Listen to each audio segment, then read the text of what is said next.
এবার বাংলাদেশেই তৈরি হলো মার্সিডিজ বেঞ্জ বাস। হ্যাঁ, আপনি ঠিকই শুনছেন, র্যানকন মোটরসের হাত ধরে এনা ট্রান্সপোর্টের ফ্লিটে যুক্ত হলো 4 ইউনিট মার্সিডিজ বেঞ্জ OF 1623 মডেলের এসি বাস, যা আজকে এভারব্রাইট মোটরস থেকে বের হবে। আজকের এই বাসের সম্পূর্ণ রিভিউ আপনাদের মাঝে শেয়ার করার পাশাপাশি সম্পূর্ণ ইনফরমেশন আপনাদের মাঝে শেয়ার করব। তো চলুন আর কথা না বাড়িয়ে মার্সিডিজ বেঞ্জের এই বাসে কি কি ফিচার্স রয়েছে সেটি দেখে আসি।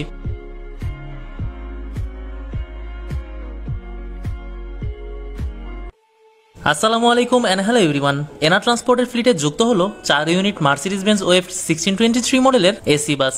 বাসটি আজকে বের হওয়ার কথা থাকলেও বাসের কাজ কমপ্লিট না হয় আজকে বের হয়নি, তাই ইনশাআল্লাহ নেক্সট ভিডিওতে আপনাদের মাঝে এই বাসের কমপ্লিট রিভিউ শেয়ার করব।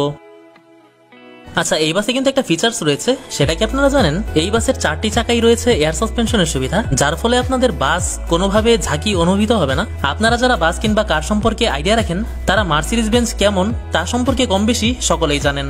মার্সিডিজ বেঞ্জ OF 1623 মডেলের দুইটি ভেরিয়েন্ট রয়েছে, একটি হচ্ছে এয়ার সাসপেনশন সম্বলিত বাস আর দ্বিতীয়টি হচ্ছে প্যারাবোলিক সাসপেনশনের বাস। এয়ার সাসপেনশন হচ্ছে এসি বাসের জন্য আর প্যারাবোলিক সাসপেনশনের জন্য হচ্ছে নন এসি বাস।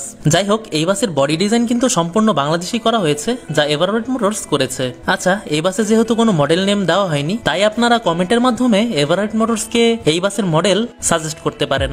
এই বাসের বডিতে হোয়াইট এবং গোল্ডেন কালারের একটা অসাধারণ কম্বিনেশন করা